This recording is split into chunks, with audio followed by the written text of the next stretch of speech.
science va bientôt vous changer la vie. Je m'appelle Stephen Hawking et j'aimerais vous faire entrevoir votre avenir. Wow. Dans cette série, 5 éminents scientifiques se penchent sur des innovations révolutionnaires. C'est stupéfiant. Les ondes de choc du progrès se rapprochent de nous. Nos vies seront plus sûres, plus ludiques. Nous nous rencontrerons plus vite, nous vivrons plus longtemps, nous deviendrons plus clairvoyants et plus intelligents. Grâce à ces nouvelles technologies, tout ou presque deviendra possible. Bienvenue dans la science du futur.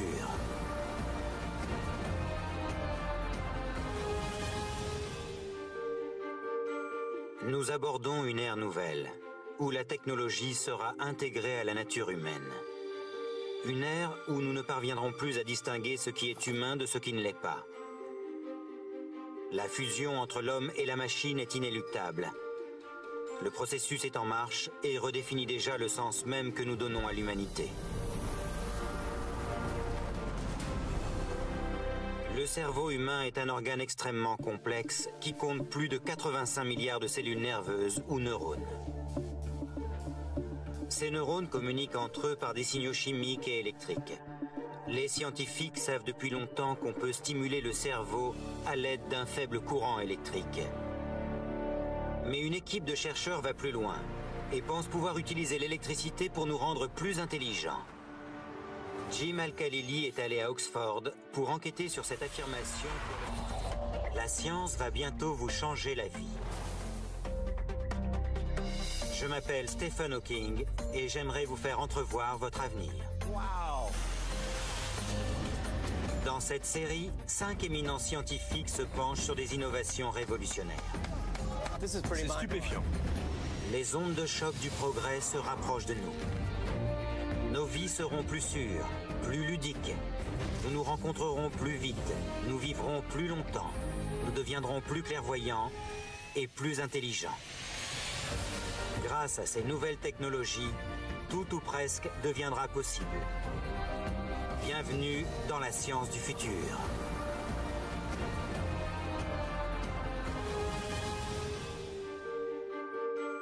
Nous abordons une ère nouvelle, où la technologie sera intégrée à la nature humaine. Une ère où nous ne parviendrons plus à distinguer ce qui est humain de ce qui ne l'est pas. La fusion entre l'homme et la machine est inéluctable. Le processus est en marche et redéfinit déjà le sens même que nous donnons à l'humanité. Le cerveau humain est un organe extrêmement complexe qui compte plus de 85 milliards de cellules nerveuses ou neurones. Ces neurones communiquent entre eux par des signaux chimiques et électriques. Les scientifiques savent depuis longtemps qu'on peut stimuler le cerveau à l'aide d'un faible courant électrique. Mais une équipe de chercheurs va plus loin et pense pouvoir utiliser l'électricité pour nous rendre plus intelligents. Jim Al-Khalili est allé à Oxford pour enquêter sur cette affirmation pour le moins audacieuse. Nous savons tous qu'à force d'exercice, nous pouvons sculpter notre corps pour le rendre plus fort, plus rapide et plus performant. Il n'existe malheureusement pas de pilule ou de recette miracle pour obtenir un corps parfait. Nous savons que cela prendra du temps et beaucoup d'efforts. Mais qu'en est-il de notre cerveau? Pouvons-nous le muscler lui aussi pour le rendre plus fort et plus rapide? Je suis dans le département de psychologie expérimentale de l'Université d'Oxford pour voir où en sont les dernières recherches sur l'amélioration des performances cérébrales. Cela fait 10 ans que ces chercheurs travaillent sur l'utilisation du courant électrique pour stimuler et améliorer les fonctions cérébrales. Le neurologue en charge de ce programme s'appelle Roy Cohen-Kadosh. Nous travaillons sur l'une des formes les plus évoluées de l'intelligence humaine, l'aptitude aux mathématiques. Nous stimulons certaines régions du cerveau impliquées dans les performances mathématiques pour vous rendre meilleur en maths. Au tout début du projet, Roy et ses collègues se sont appliqués à identifier les parties du cerveau qui entraient en activité pour une tâche donnée.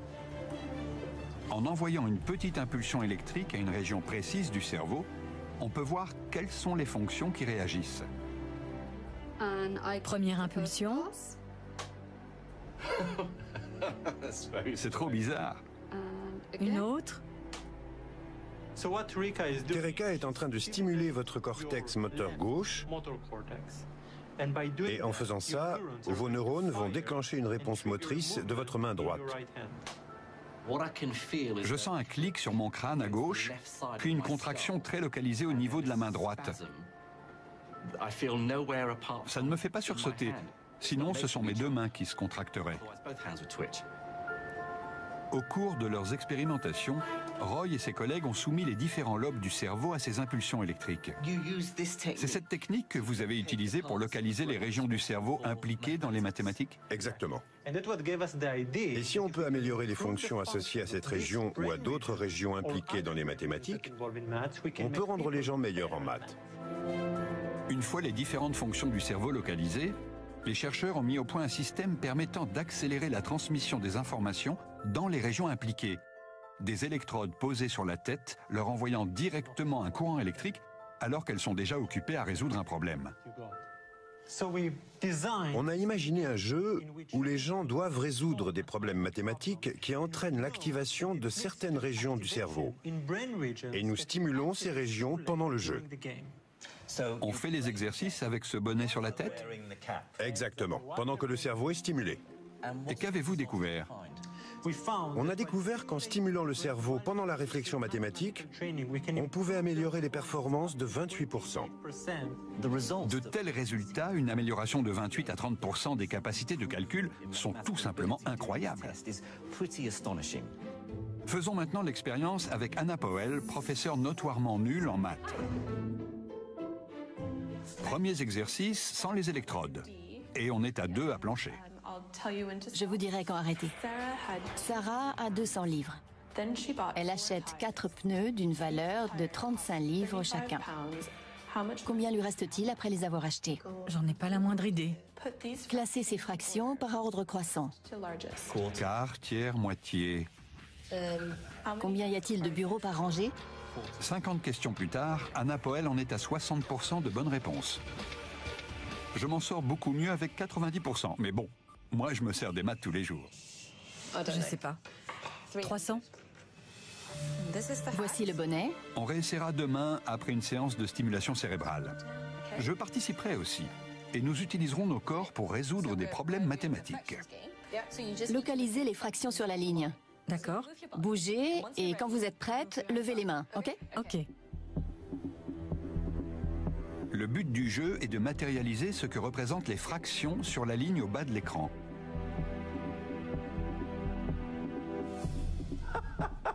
Vous avez vu ce que j'ai fait? Plus on avance dans le jeu et plus les questions deviennent difficiles. Zut. Pendant que nous jouons, les électrodes du Dr Cohen stimulent notre cortex pariétal. Bingo! Oh, faux.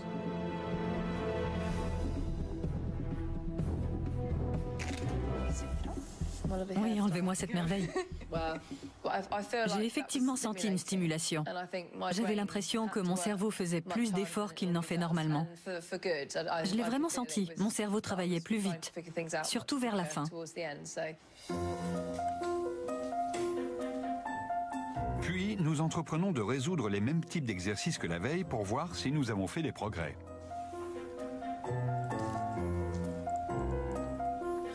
Je n'ai pas l'impression d'avoir été meilleur, mais il faut dire que mes études en physique théorique me donnent un net avantage. Comment ça s'est passé? Contrairement à hier où j'ai séché sur pas mal de questions, j'ai eu l'impression d'avoir l'esprit un peu plus ouvert en mathématiques alors que j'ai vraiment peur des maths.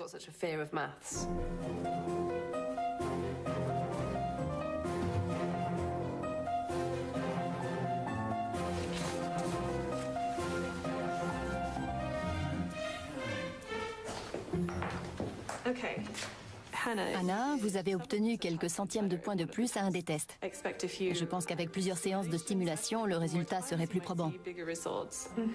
Intéressant. Sinon, les résultats sont sensiblement les mêmes. Jim, vous avez progressé de quelques centièmes de points.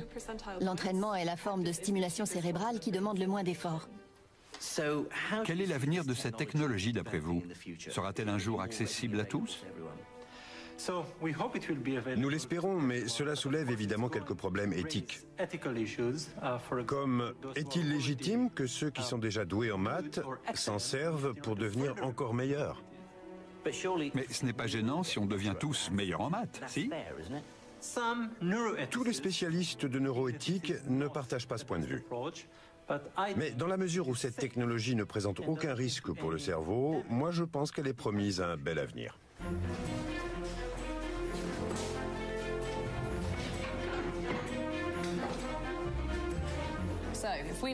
Ce bonnet ouvre des perspectives tout à fait réjouissantes puisqu'il va améliorer vos performances mathématiques de 30%. Qui aimerait essayer? Qui aimerait le porter pendant le cours? Moi, madame. Oui? Oui. C'est pas gênant si t'es la seule à le porter? Ah non, si je suis la seule, je préfère pas. Ok, super. Tu le mettrais pendant l'épreuve de maths si tu étais la seule? Oui, si ça me permet d'être meilleure. Et en dehors de l'école? Oui, c'est trop cool comme accessoire. Bien. Trop cool. Il faudra encore attendre des années avant que cette technologie ne soit à notre disposition. Mais quand ce jour viendra, qu'elle permettra aux gens d'effectuer plus facilement certaines tâches mentales, il faudra être très vigilant sur les incidences éthiques qu'elle pourrait avoir. Mais ces nouvelles technologies définiront-elles vraiment la prochaine génération de génies scientifiques? Indépendamment des problèmes éthiques, je pense que d'ici 2020, nombre de ces technologies de stimulation du cerveau seront à notre disposition. L'amélioration de nos capacités intellectuelles grâce à ces nouvelles technologies sera-t-elle la prochaine étape de l'évolution humaine? Si elles nous semblent encore invasives aujourd'hui, elles seront devenues monnaie courante d'ici très peu de temps. Et tout comme la décennie à venir nous permettra d'augmenter la puissance du cerveau, nous découvrirons de nouveaux moyens pour rendre le corps plus fort, même quand les lésions semblent irréparables. Les médecins ont de tout temps cherché à réparer les lésions, fractures, détruire des carrières. En quoi la science peut-elle nous aider? Arati Prasad est allé à Boston enquêter sur une nouvelle technique de réparation des ligaments.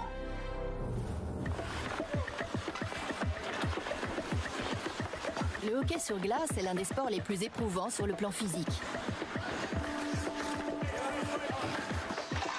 Pour un grand nombre de ces joueurs, le rêve de devenir une star du hockey s'évanouira un jour en une fraction de seconde à cause d'une vilaine blessure.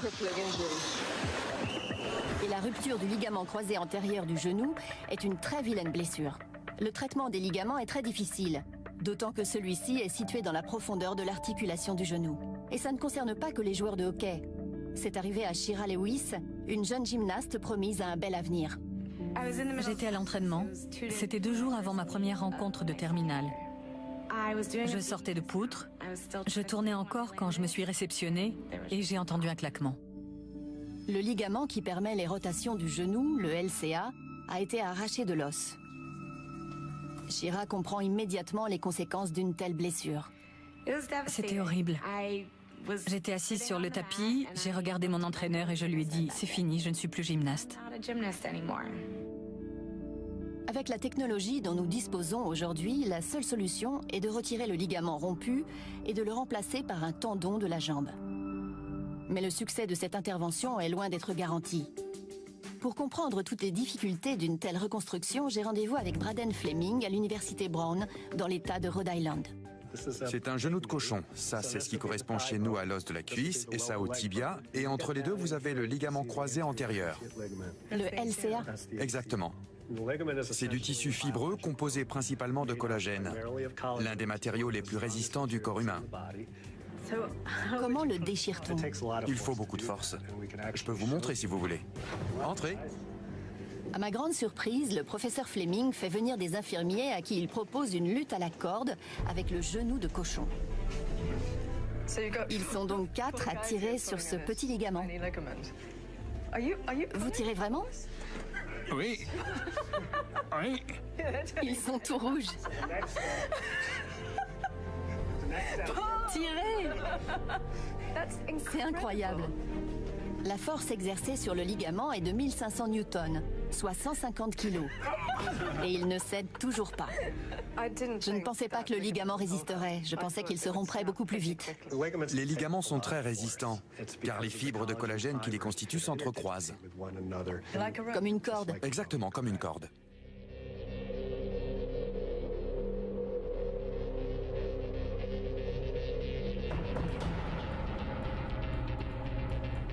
Des chercheurs de l'hôpital pour enfants de Boston ont peut-être la solution.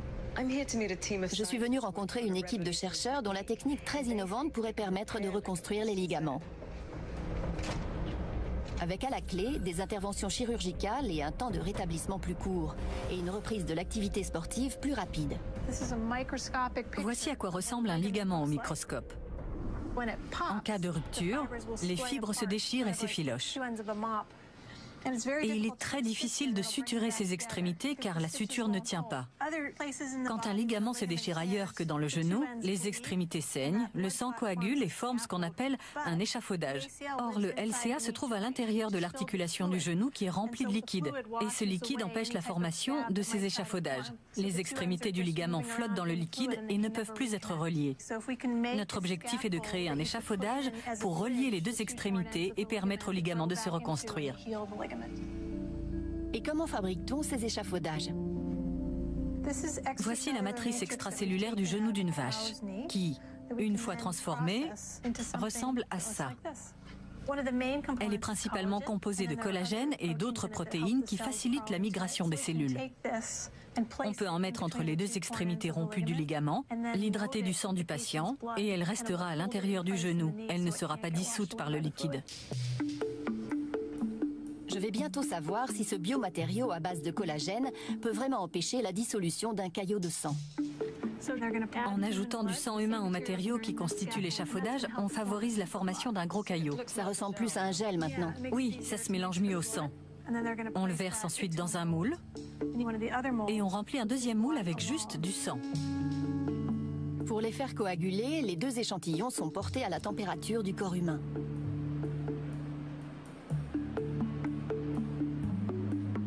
On va ajouter du liquide et voir comment les deux caillots réagissent. Ça, c'est le sang seul. Mais il avait coagulé? Oui. Il n'y a plus rien? Et là, c'est ce qui se passe avec l'échafaudage. Ça ne dissout pas l'échafaudage comme ça avait dissous le sang. Et vous en êtes où avec vos patients? Nous perfectionnons la technique chirurgicale pour pouvoir passer à la pratique. Les essais sont prometteurs. C'est une avancée considérable vers la reconstruction du ligament. Mais la technique est tellement nouvelle qu'elle n'est pas encore prête à être testée sur l'homme, ce qui est particulièrement frustrant pour les gens comme Shira, chez qui la plastie ligamentaire n'a pas donné les résultats espérés et qui ne pourra plus jamais faire de compétition. Je ne pourrai jamais revenir à mon niveau. Mon genou n'est pas stable. Il me fait mal si je fais un faux mouvement ou que je me réceptionne mal. Il me pose toujours un problème. Le docteur Murray et son équipe espèrent débuter les essais sur l'homme d'ici 3 à 5 ans. D'ici là, ils vont devoir continuer à tester cette technique régénérative sur les animaux, comme ils le font sur ce cochon. Ce que vous venez de poser va se biodégrader et sera remplacé par du ligament. Exactement. On pose l'échafaudage entre les deux extrémités rompues qui vont ainsi pouvoir pousser l'une vers l'autre. On peut s'attendre à voir des résultats au bout de combien de temps? Au bout de 2 semaines, ça ressemble à un gel, ce n'est pas très solide. Au bout de 6 semaines, c'est déjà plus fibreux. Il faut attendre une douzaine de semaines avant que ça ressemble à du ligament. On a fini. Ils vont refermer le genou. Quand le cochon sera réveillé, on le remettra dans son enclos et il remarchera d'ici 1 heure ou 2. Ce fabuleux tressage qui permet de tirer parti de nos puissants mécanismes de guérison et aux ligaments de se régénérer va véritablement transformer la plastie du genou. Ça, c'est une intervention qui permet de reconstruire le LCA. Mais peut-on envisager de l'appliquer à d'autres parties du corps? On devrait pouvoir utiliser cette technologie pour toutes les articulations et même pour traiter l'arthrite. Vous encouragez le corps à s'auto-guérir? Oui. Pour vous, c'est l'avenir de la médecine? Tout à fait. Le corps est un organisme fabuleux qui a évolué pour nous permettre de survivre et de rester en bonne santé. Tout ce que nous voulons, c'est corriger ce qui n'est pas parfait pour que les gens puissent vivre jusqu'à 105 ans. Rien qu'aux États-Unis, 400 000 personnes se déchirent un ligament croisé antérieur chaque année. D'ici 2018, certaines d'entre elles pourraient bénéficier de cette nouvelle technique. Mais ce n'est qu'un exemple des nombreuses avancées scientifiques permettant de stimuler les capacités d'auto-guérison du corps humain. Grâce à de nouvelles techniques médicales, nous pourrons un jour réparer toutes nos fractures, lésions et entorses en l'espace de quelques jours. Mais réparer n'est pas toujours la solution. Certaines parties du corps devront être remplacées et le cyborg deviendra réalité. Un monde où nous pourrons nous redessiner sur nos ordinateurs portables.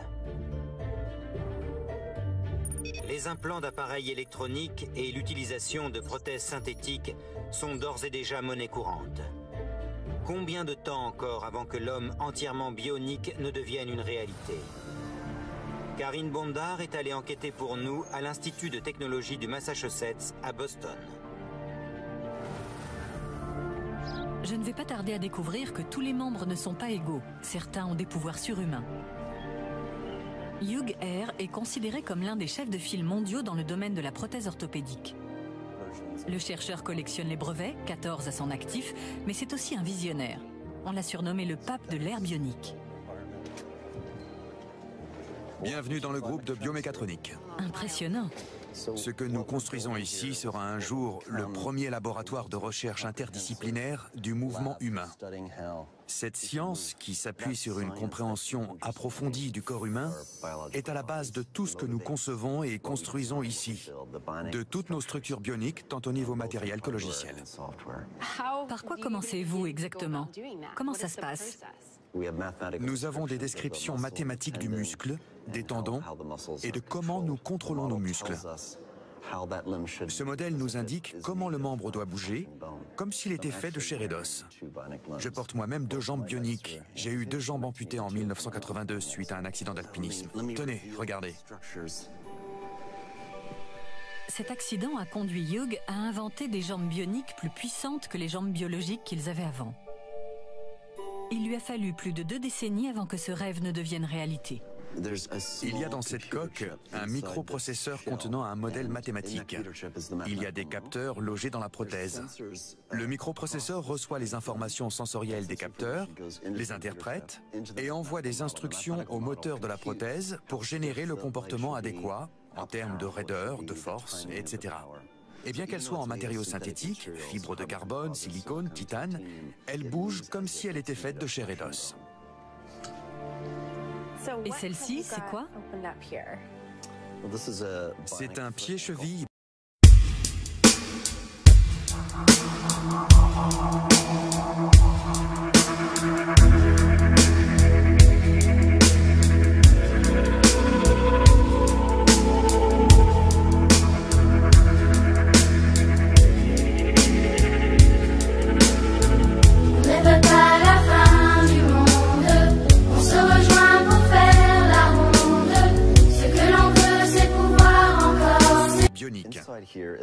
Vous avez là un capteur de pression qui détecte le niveau de pression que j'exerce sur le membre bionique quand je marche, quand je bouge. Il y a un microprocesseur à l'intérieur qui est programmé pour reproduire le mouvement du muscle du mollet. Le muscle du mollet utilise une force de réaction positive au sol. Plus vous exercez de force sur le muscle du mollet pour marcher vite, plus la moelle épinière active ce muscle pour donner davantage d'énergie à votre corps. Et nous avons reproduit ce réflexe dans la structure bionique. Donc vous avez créé un mécanisme de réaction très similaire à ce qui se passe naturellement dans le corps. Tout à fait. Le membre bionique ne pourrait absolument pas fonctionner sans le corps humain. C'est l'interaction biomécatronique entre l'humain et le membre bionique qui complète la boucle qui va de la perception au calcul, puis à l'action. De l'autre côté du labo, le docteur Elliot Rouse travaille, lui, sur un genou bionique de conception très innovante. Donc ça, c'est votre genou biomécatronique. Le genou humain est une articulation extrêmement complexe. Par où commence-t-on pour dessiner une telle prothèse? Nous observons le mouvement du genou pendant la marche et nous essayons de le reproduire en termes d'amplitude de mouvement, mais aussi de couple ou de puissance. Quels sont les composants de votre genou bionique? Nous utilisons un moteur et un ressort. Le moteur reproduit le muscle et le ressort le tendon, ce qui nous permet d'avoir une approche bio-inspirée très économe en énergie. Car l'un des défauts des prothèses robotisées, c'est justement qu'elles sont très gourmandes en énergie. Il faut de grosses batteries qui les rendent lourdes et encombrantes. L'intérêt ici, c'est que nous utilisons un embrayage qui permet de ne puiser de l'énergie de la batterie que lorsque c'est vraiment nécessaire. Très bien, on a compris le principe. Mais est-ce qu'on pourrait voir ce genou sur quelqu'un? Bien sûr. Super. Nous allons maintenant tester ce genou expérimental sur un patient. Bob Emerson a été amputé d'une jambe à l'âge de 9 ans suite à un accident de la route. Alors Bob, vous vous sentez comment avec? C'est plus facile à utiliser que votre prothèse? Très facile. J'ai l'impression de ne faire aucun effort. Qu'est-ce qui distingue cette technologie de toutes les autres prothèses disponibles? Ce genou apporte de l'énergie au cycle de marche, ce qui permet de monter un escalier pas à pas, chose qu'on ne peut pas faire avec une prothèse traditionnelle passive, où il faut tirer le membre appareillé sur la marche suivante. C'est ce qui fait toute la différence, ça. Ce principe actif qui apporte de l'énergie et permet à la personne de se déplacer plus facilement. Et ces prothèses seront disponibles quand, d'après vous? Sous réserve de la réussite des essais cliniques d'ici 3 à 5 ans. Mais l'objectif à court terme, c'est de l'équiper d'une interface directement reliée à son système nerveux pour que la personne puisse commander elle-même les mouvements de sa jambe, qu'elle ait envie de marcher ou de danser. Ce sera la prochaine étape et ce sera un sacré défi. Les mouvements contrôlés par le cerveau. Waouh! Quelle sera notre relation avec cette technologie d'ici une vingtaine d'années? Pouvons-nous augmenter les capacités du corps humain au-delà de ce que nous pouvons imaginer aujourd'hui? Aujourd'hui, mes membres ne font pas encore partie intégrante de mon anatomie. Le soir, par exemple, je les enlève avant d'aller me coucher. Ce ne sera plus le cas d'ici quelque temps. Ils s'inscriront comme un prolongement naturel de mon corps. Ils seront directement raccordés à mon squelette par une tige en titane et des implants neuronaux transmettront les impulsions électriques des parties biologiques aux parties synthétiques de mon corps. Et jusqu'où ira cette fusion entre l'homme et la machine? Grâce au progrès de la médecine régénérative, de la bionique, de la génétique, nous disposerons un jour de capacités augmentées sur le plan physique, mais cognitif aussi. Nous penserons plus rapidement, plus intelligemment. Nous ressentirons plus profondément. Nous aurons une meilleure perception de notre réalité physique. Hugh Air a certainement raison. La biomécatronique aura un jour fait tellement de progrès qu'elle nous permettra d'être plus rapides, plus forts, et de vivre plus longtemps grâce à des appareillages en fibre de carbone équipés de puces en silicium qui remplaceront nos membres et organes déficients. Au-delà des problèmes éthiques qu'elle soulève lorsqu'il s'agit de remplacer des organes en bonne santé, la biomécatronique permettra peut-être un jour à des personnes considérées comme handicapées de bénéficier de pouvoirs surhumains. Mais la force et la vitesse ne sont que l'un des pans de cette évolution. La science a ouvert la voie au traitement de la cécité. Et une nouvelle interface nous permettra peut-être même de voir dans l'obscurité. La science a ouvert la voie au traitement de la cécité. Un défi qui jusqu'à présent relevait de l'impossible. L'œil est un organe d'une telle complexité qu'il ne peut être remplacé par une simple puce électronique reliée à une caméra. C'est pourtant bien ce qu'une chercheuse de New York semble avoir réussi à faire. Chris Elias Smith est allé enquêter pour nous.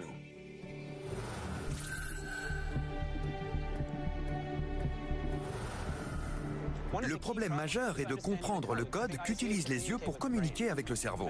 À New York, une chercheuse s'efforce de décrypter ce code et ses découvertes pourraient bien révolutionner l'interaction entre l'homme et la machine.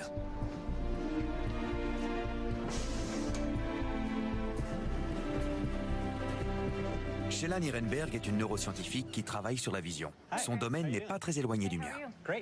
J'ai lu vos articles, vous faites un travail formidable. Merci. Je suis très impressionné. Je m'intéresse au cerveau en général car c'est l'organe le plus intéressant à mon sens. Nous essayons de comprendre comment les neurones communiquent entre eux, les différentes parties du cerveau entre elles et comment le cerveau communique avec les muscles.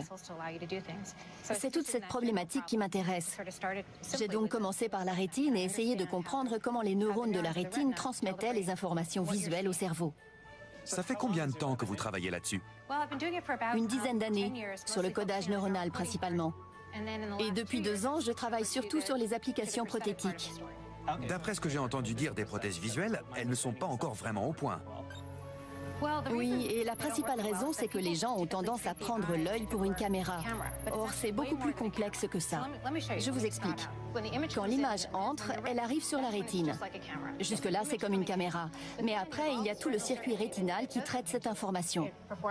Il l'extrait, il la convertit en code sous forme d'impulsions électriques qui sont envoyées au cerveau. Donc, pour pouvoir faire une prothèse qui restaure la vision, il faut être capable de transmettre ces signaux en utilisant le même code que celui utilisé par la rétine. Et ce que nous avons fait de manière abstraite en utilisant les maths, c'est reproduire ce processus de compression des données. Tout repose sur cette relation très complexe entre l'œil et le cerveau. Et construire une machine capable de reproduire cette relation n'est pas une mince affaire. Les photorécepteurs de la rétine ne sont pas uniformément répartis. Ils captent plus de détails et de couleurs au centre, et on a même une tache aveugle dont on ne se rend pas compte, car le cerveau se charge de reconstituer l'image. Voilà pourquoi ce code est si difficile à déchiffrer. Et c'est justement ce que Sheila et son équipe pensent avoir réussi à faire. Vous avez une caméra qui recueille les informations lumineuses, comme le fait le centre de l'œil, et elles sont ensuite transmises à ce morceau de silicium qui exécute l'équation, le code en fait. Mais comment exploitez-vous ça pour venir en aide aux malvoyants? Ça, c'est l'excitation de référence des neurones. Le vert, là. Oui. Maintenant, si je glisse la main à cet endroit-là, la forme qui apparaît est reconnue par le cerveau comme étant une main. Et si je la bouge, le cerveau reconnaît les doigts d'une main en train de remuer. Ça, c'est ce qui serait projeté à l'arrière de l'œil? Exactement. La prothèse est capable de traiter les informations comme le fait une rétine normale. Grâce au code que vous avez déchiffré, aux équations. Tout à fait. L'image passe au travers d'un système d'équations et ressort sous forme d'impulsions lumineuses, comme au travers d'une rétine normale. Et vous utilisez les cellules rétiniennes restantes pour assurer la transduction du message? On contourne les cellules endommagées et on stimule celles qui restent pour qu'elles continuent à transmettre un message normal au cerveau. Et vous les contournez comment? On injecte une protéine dans l'œil du patient, une molécule optogénique qui répond aux signaux de l'appareil. Les informations sont transmises au cerveau via une connexion sans fil.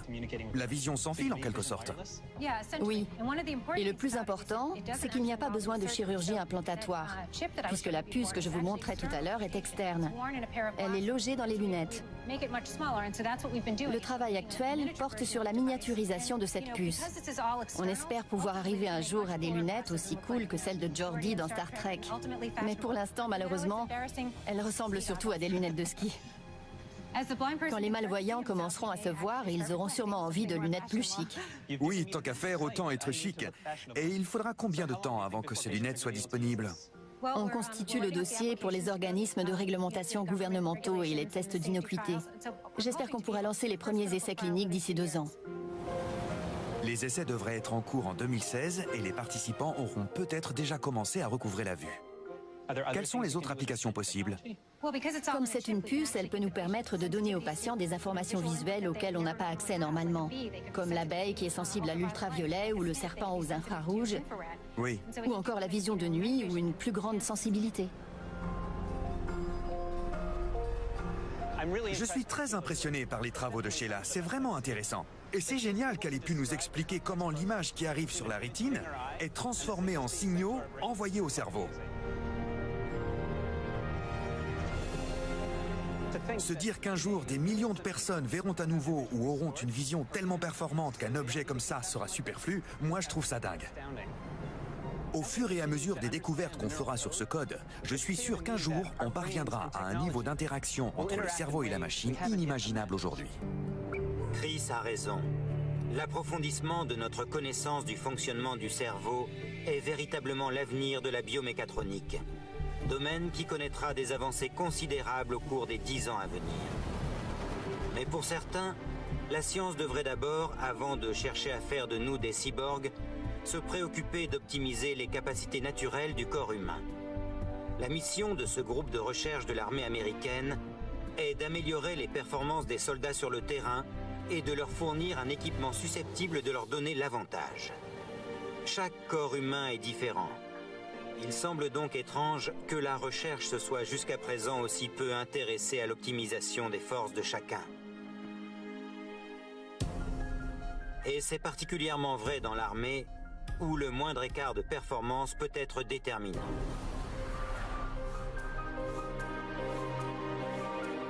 Daniel Kraft est allé enquêter pour nous dans le Massachusetts.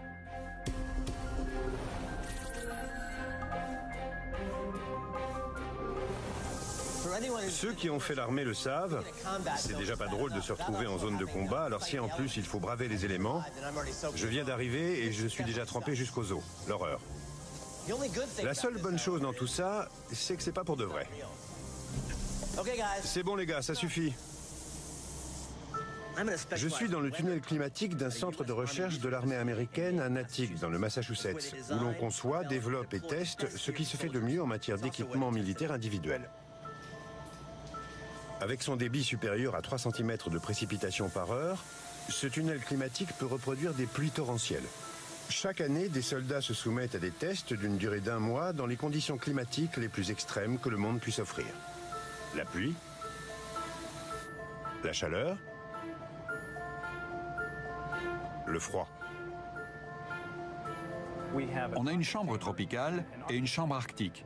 Dans la chambre tropicale, on peut recréer des températures allant jusqu'à 60 degrés. Et dans la chambre arctique, on peut descendre jusqu'à moins 21 degrés. L'intérêt de ces chambres, c'est qu'elles permettent de mesurer comment chacun réagit à ces conditions et d'envoyer ces données aux ingénieurs qui conçoivent l'équipement dont ces hommes et ces femmes ont besoin sur le terrain. Et on peut faire tout ça sous le même toit. Ici. Vous allez d'abord enfiler l'équipement militaire de dotation pour vous faire une idée de ce que peut vivre un soldat en opération. Ça marche. C'est une version beaucoup plus légère que ce que porte habituellement un soldat en opération. Ok.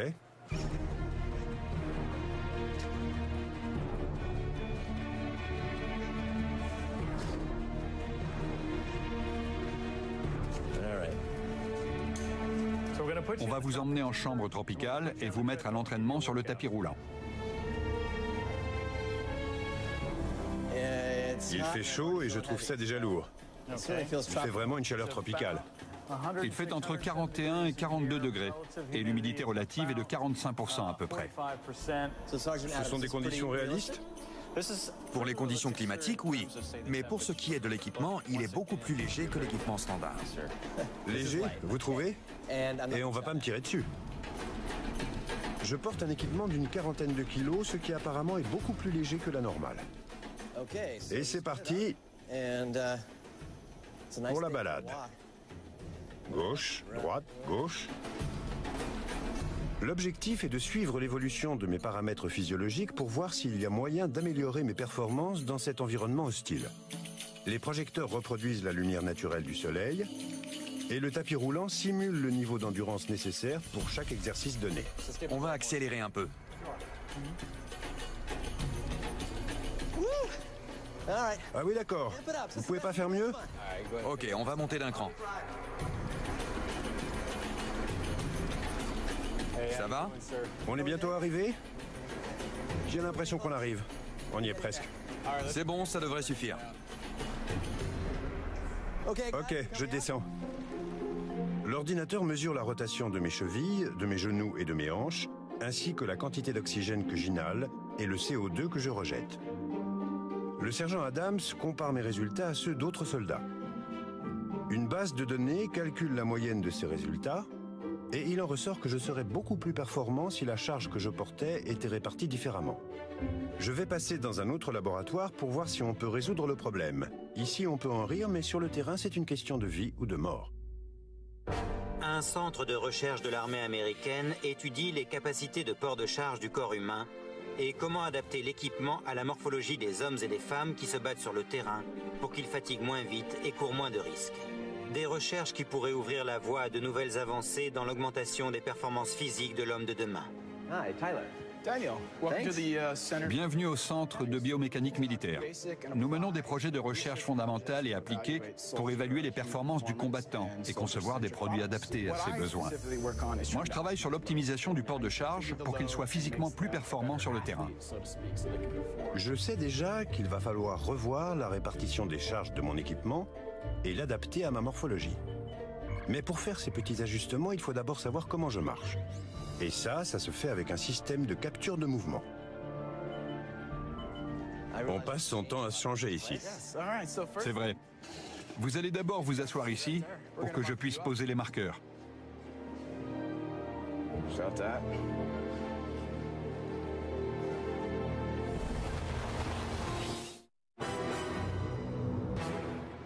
Comment la caméra réagit-elle à ces marqueurs? Si vous regardez cette caméra, là, vous remarquerez qu'autour de l'objectif, il y a un cercle blanc qui émet un rayonnement infrarouge.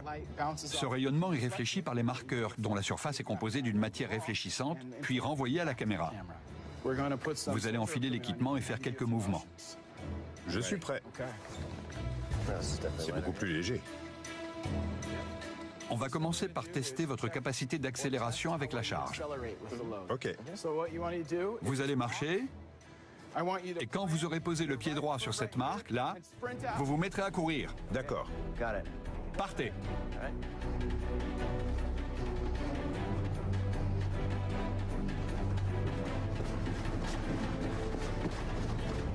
C'est bien. Ce qu'on vient de capturer là, c'est votre transition marche-course qui va nous aider à comprendre comment la répartition des charges freine votre capacité d'accélération quand vous passez de la marche à la course. Là, vous commencez à marcher. Le orange, c'est votre pied droit. Là, vous le posez au sol et vous vous mettez à courir. Et vous mesurez cette force? Oui. Vous avez vu le trait rouge? Oui.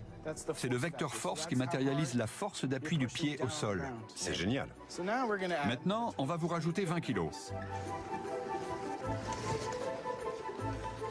Et pareil, je vais courir avec. J'ai toujours les marqueurs. Allez, c'est parti. Prêt? Oui, Partez. d'accord.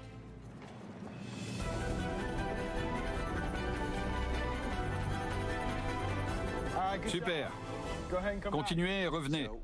Ça va entraîner quoi comme différence, les 20 kilos en plus? Vous allez vous pencher davantage vers l'avant, plier un peu plus le tronc. Vous aurez une flexion de la hanche et du genou plus importante.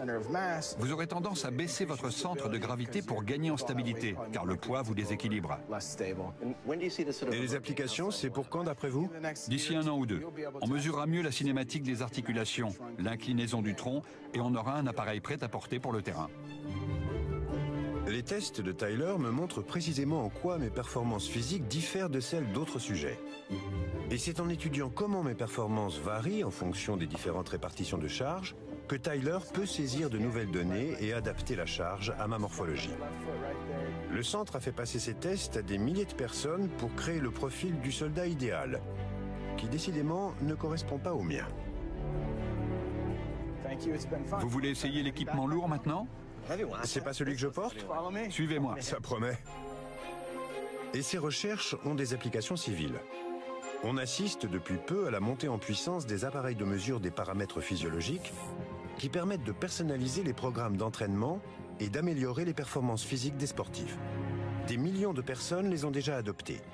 Et franchement, si ces petits ajustements peuvent me permettre de courir plus vite, grimper plus haut, bref, d'être plus performant, moi je suis partant. Ma dernière visite sera pour l'ingénieur qui, à partir de toutes ces données, conçoit l'équipement idéal.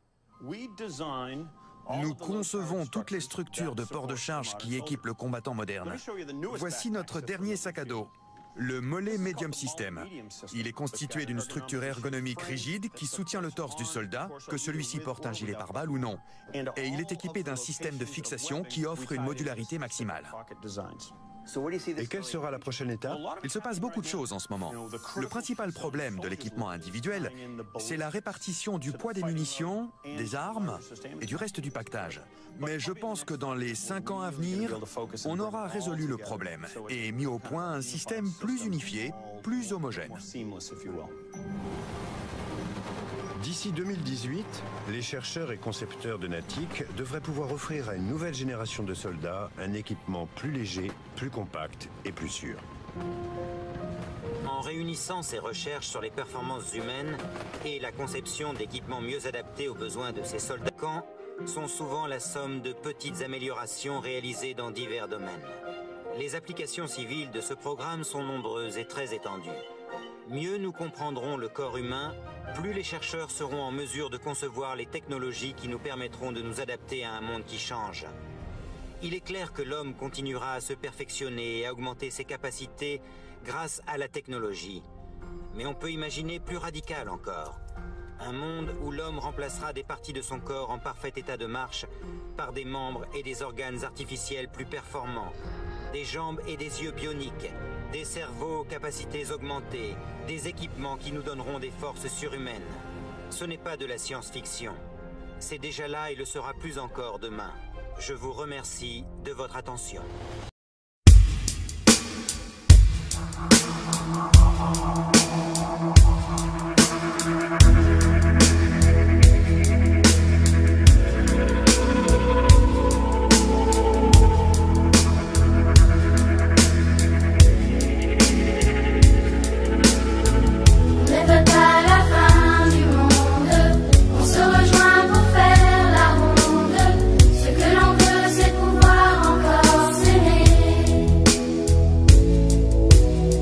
Antérieure du genou est une très vilaine blessure. Le traitement des ligaments est très difficile, d'autant que celui-ci est situé dans la profondeur de l'articulation du genou. Et ça ne concerne pas que les joueurs de hockey. C'est arrivé à Shira Lewis, une jeune gymnaste promise à un bel avenir. J'étais à l'entraînement. C'était 2 jours avant ma première rencontre de terminale. Je sortais de poutre. Je tournais encore quand je me suis réceptionnée et j'ai entendu un claquement. Le ligament qui permet les rotations du genou, le LCA, a été arraché de l'os.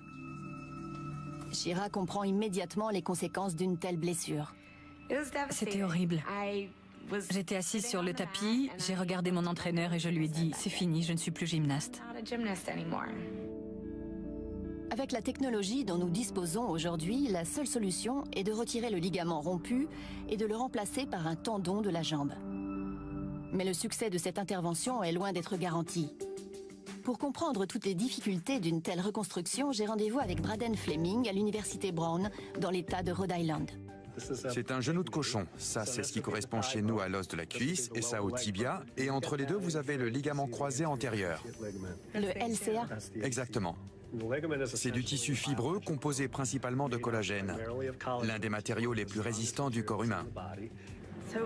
Comment le déchire-t-on? Il faut beaucoup de force. Je peux vous montrer si vous voulez. Entrez. À ma grande surprise, le professeur Fleming fait venir des infirmiers à qui il propose une lutte à la corde avec le genou de cochon. Ils sont donc 4 à tirer sur ce petit ligament. Vous tirez vraiment? Oui. Oui. Ils sont tout rouges. Tirez! C'est incroyable. La force exercée sur le ligament est de 1500 newtons, soit 150 kilos. Et il ne cède toujours pas. Je ne pensais pas que le ligament résisterait. Je pensais qu'il se romprait beaucoup plus vite. Les ligaments sont très résistants, car les fibres de collagène qui les constituent s'entrecroisent. Comme une corde. Exactement, comme une corde.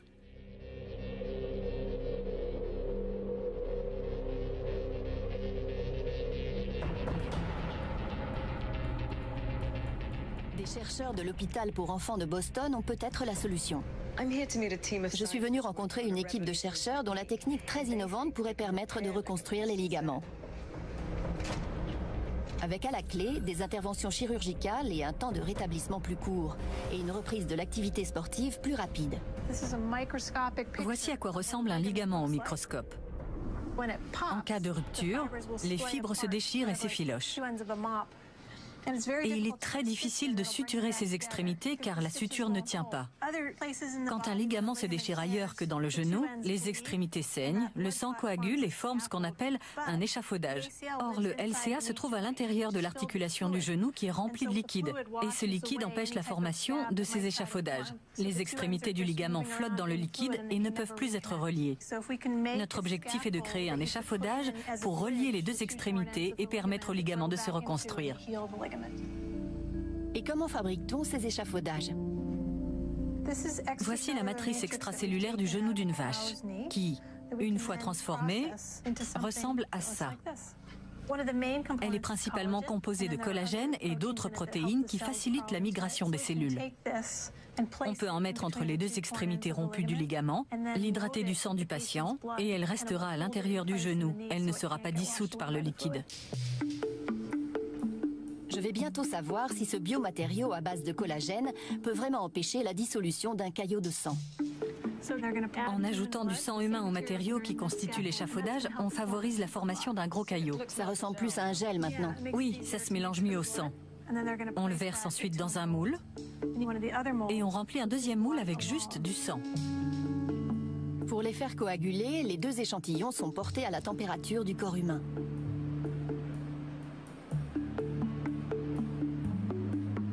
On va ajouter du liquide et voir comment les deux caillots... J'ai effectivement senti une stimulation. J'avais l'impression que mon cerveau faisait plus d'efforts qu'il n'en fait normalement. Je l'ai vraiment senti. Mon cerveau travaillait plus vite, surtout vers la fin. Puis, nous entreprenons de résoudre les mêmes types d'exercices que la veille pour voir si nous avons fait des progrès.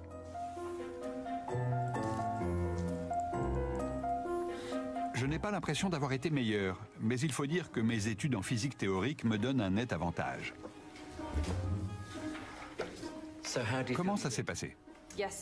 Contrairement à hier où j'ai séché sur pas mal de questions, j'ai eu l'impression d'avoir l'esprit un peu plus ouvert en mathématiques alors que j'ai vraiment peur des maths.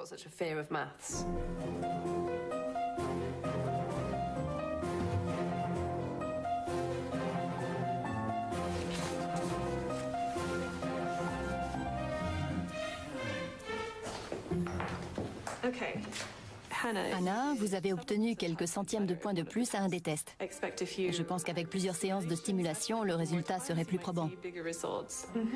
Intéressant. Sinon, les résultats sont sensiblement les mêmes. Jim, vous avez progressé de quelques centièmes de points. L'entraînement est la forme de stimulation cérébrale qui demande le moins d'efforts. Quel est l'avenir de cette technologie d'après vous?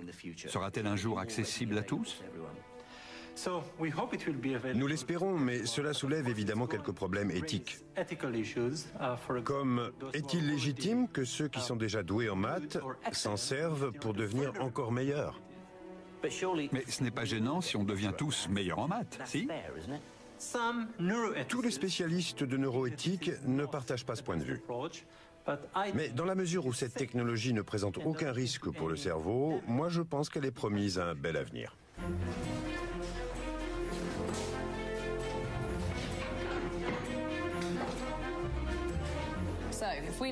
Ce bonnet ouvre des perspectives tout à fait réjouissantes puisqu'il va améliorer vos performances mathématiques de 30%. Qui aimerait essayer? Qui aimerait le porter pendant le cours? Moi, madame. Oui? Oui. C'est pas gênant si t'es la seule à le porter? Ah non, si je suis la seule, je préfère pas. Ok, super.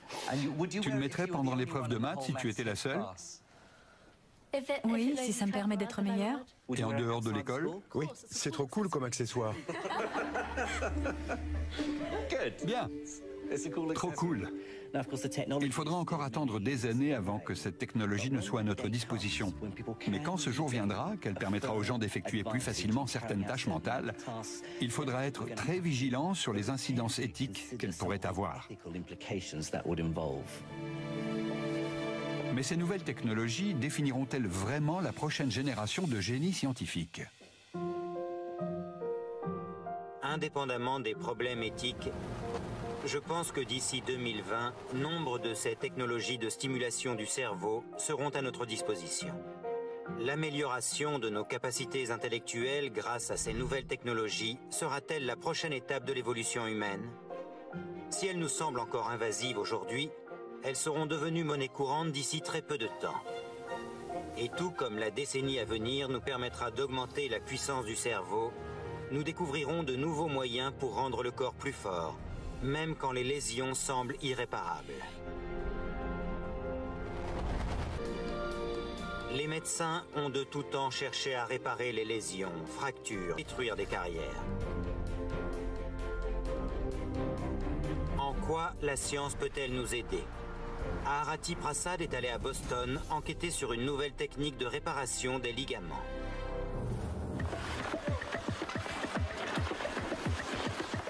Le hockey sur glace est l'un des sports les plus éprouvants sur le plan physique.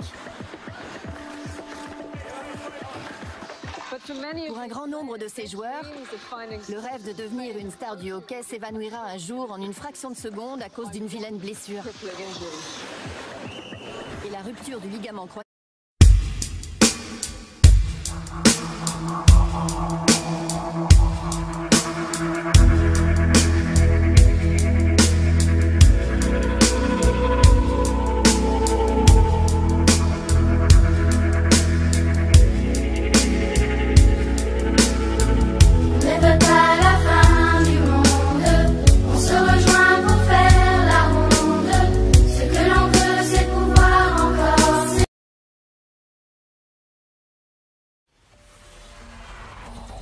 La science va bientôt vous changer la vie.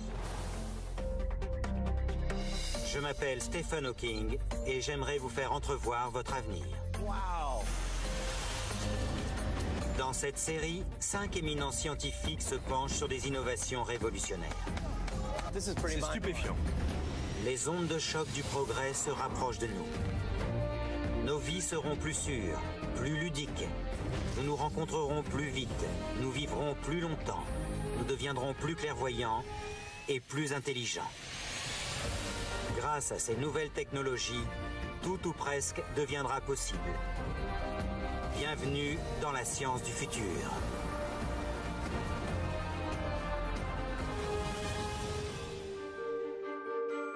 Nous abordons une ère nouvelle, où la technologie sera intégrée à la nature humaine. Une ère où nous ne parviendrons plus à distinguer ce qui est humain de ce qui ne l'est pas. La fusion entre l'homme et la machine est inéluctable. Le processus est en marche et redéfinit déjà le sens même que nous donnons à l'humanité. Le cerveau humain est un organe extrêmement complexe qui compte plus de 85 milliards de cellules nerveuses ou neurones. Ces neurones communiquent entre eux par des signaux chimiques et électriques. Les scientifiques savent depuis longtemps qu'on peut stimuler le cerveau à l'aide d'un faible courant électrique. Mais une équipe de chercheurs va plus loin et pense pouvoir utiliser l'électricité pour nous rendre plus intelligents. Jim Al-Khalili est allé à Oxford pour enquêter sur cette affirmation. La science va bientôt vous changer la vie. Je m'appelle Stephen Hawking et j'aimerais vous faire entrevoir votre avenir. Dans cette série, 5 éminents scientifiques se penchent sur des innovations révolutionnaires. C'est stupéfiant. Les ondes de choc du progrès se rapprochent de nous. Nos vies seront plus sûres, plus ludiques. Nous nous rencontrerons plus vite, nous vivrons plus longtemps. Nous deviendrons plus clairvoyants et plus intelligents. Grâce à ces nouvelles technologies, tout ou presque deviendra possible. Bienvenue dans la science du futur.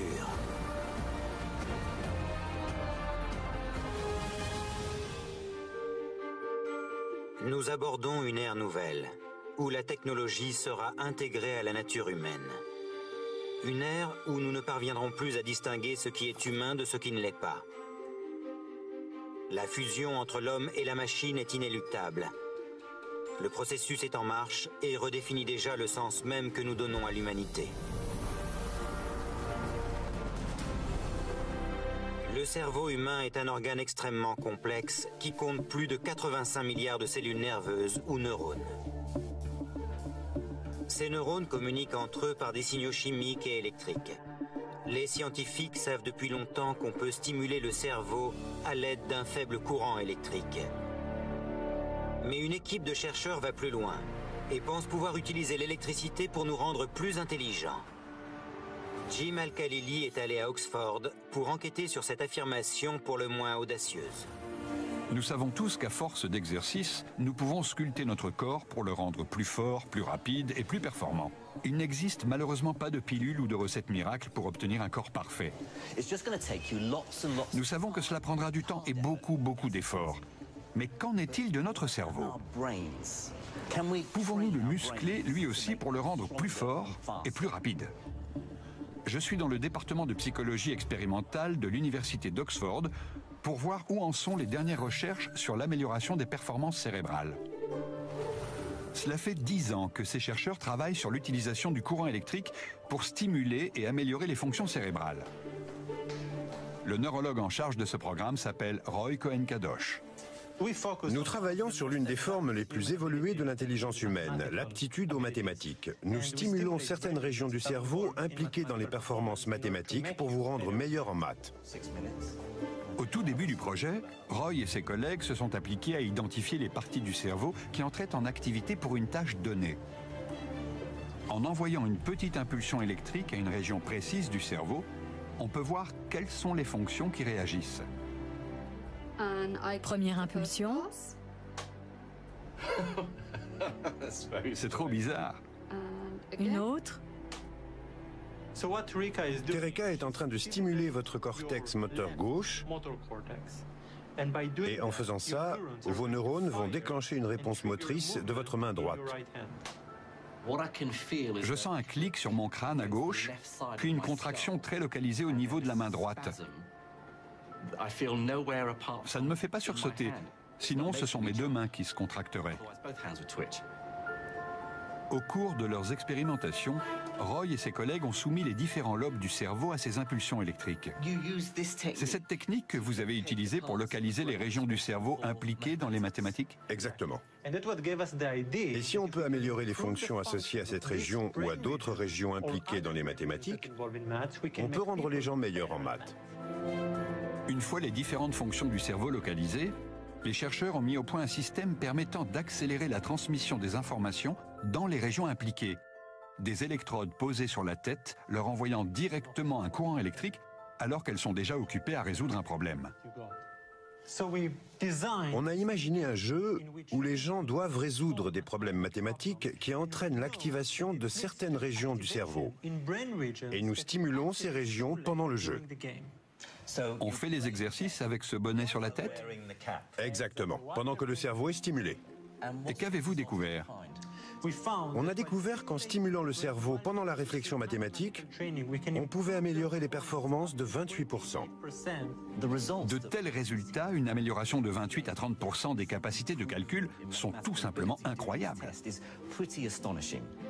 Faisons maintenant l'expérience avec Anna Powell, professeure notoirement nulle en maths. Premiers exercices sans les électrodes. Et on est à 2 à plancher. Je vous dirai quand arrêter. Sarah a 200 livres. Elle achète 4 pneus d'une valeur de 35 livres chacun.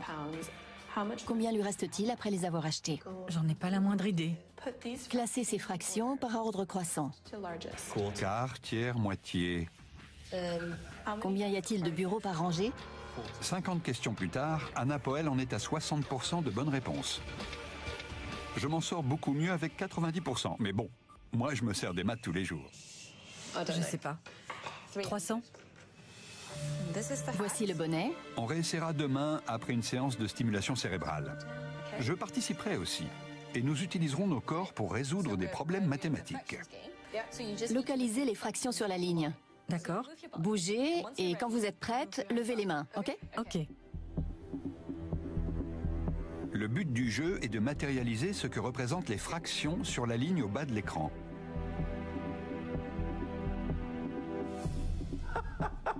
Vous avez vu ce que j'ai fait? Plus on avance dans le jeu et plus les questions deviennent difficiles. Zut. Pendant que nous jouons, les électrodes du Dr Cohen stimulent notre cortex pariétal. Bingo! Oh. Faux.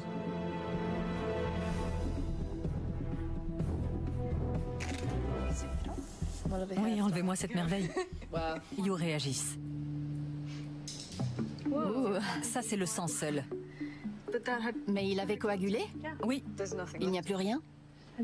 Et là, c'est ce qui se passe avec l'échafaudage. Ça ne dissout pas l'échafaudage comme ça avait dissous le sang. Et vous en êtes où avec vos patients?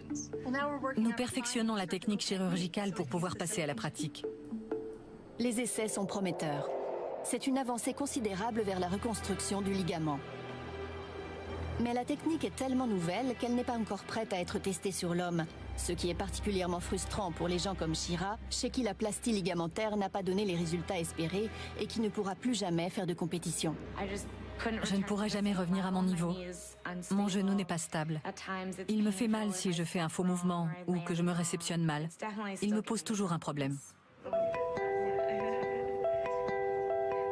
Le docteur Murray et son équipe espèrent débuter les essais sur l'homme d'ici 3 à 5 ans. D'ici là, ils vont devoir continuer à tester cette technique régénérative sur les animaux, comme ils le font sur ce cochon. Ce que vous venez de poser va se biodégrader et sera remplacé par du ligament. Exactement. On pose l'échafaudage entre les deux extrémités rompues qui vont ainsi pouvoir pousser l'une vers l'autre. On peut s'attendre à voir des résultats au bout de combien de temps? Au bout de 2 semaines, ça ressemble à un gel, ce n'est pas très solide. Au bout de 6 semaines, c'est déjà plus fibreux. Il faut attendre une douzaine de semaines avant que ça ressemble à du ligament. On a fini. Ils vont refermer le genou. Quand le cochon sera réveillé, on le remettra dans son enclos et il remarchera d'ici 1 heure ou 2. Ce fabuleux tressage qui permet de tirer parti de nos puissants mécanismes de guérison et aux ligaments de se régénérer va véritablement transformer la plastie du genou. Ça, c'est une intervention qui permet de reconstruire le LCA. Mais peut-on envisager de l'appliquer à d'autres parties du corps? On devrait pouvoir utiliser cette technologie pour toutes les articulations et même pour traiter l'arthrite. Vous encouragez le corps à s'auto-guérir? Oui. Pour vous, c'est l'avenir de la médecine? Tout à fait. Le corps est un organisme fabuleux qui a évolué pour nous permettre de survivre et de rester en bonne santé. Tout ce que nous voulons, c'est corriger ce qui n'est pas parfait pour que les gens puissent vivre jusqu'à 105 ans. Rien qu'aux États-Unis, 400 000 personnes se déchirent un ligament croisé antérieur chaque année. D'ici 2018, certaines d'entre elles pourraient bénéficier de cette nouvelle technique. Mais ce n'est qu'un exemple des nombreuses avancées scientifiques permettant de stimuler les capacités d'auto-guérison du corps humain. Grâce à de nouvelles techniques médicales, nous pourrons un jour réparer toutes nos fractures, lésions et entorses en l'espace de quelques jours. Mais réparer n'est pas toujours la solution. Certaines parties du corps devront être remplacées et le cyborg deviendra réalité. Un monde où nous pourrons nous redessiner sur nos ordinateurs portables. Les implants d'appareils électroniques et l'utilisation de prothèses synthétiques sont d'ores et déjà monnaie courante. Combien de temps encore avant que l'homme entièrement bionique ne devienne une réalité? Karine Bondar est allée enquêter pour nous à l'Institut de technologie du Massachusetts à Boston. Je ne vais pas tarder à découvrir que tous les membres ne sont pas égaux. Certains ont des pouvoirs surhumains. Hugh Eyre est considéré comme l'un des chefs de file mondiaux dans le domaine de la prothèse orthopédique. Le chercheur collectionne les brevets, 14 à son actif, mais c'est aussi un visionnaire. On l'a surnommé le pape de l'ère bionique. Bienvenue dans le groupe de biomécatronique. Impressionnant. Ce que nous construisons ici sera un jour le premier laboratoire de recherche interdisciplinaire du mouvement humain. Cette science, qui s'appuie sur une compréhension approfondie du corps humain, est à la base de tout ce que nous concevons et construisons ici, de toutes nos structures bioniques, tant au niveau matériel que logiciel. Par quoi commencez-vous exactement? Comment ça se passe? Nous avons des descriptions mathématiques du muscle, des tendons et de comment nous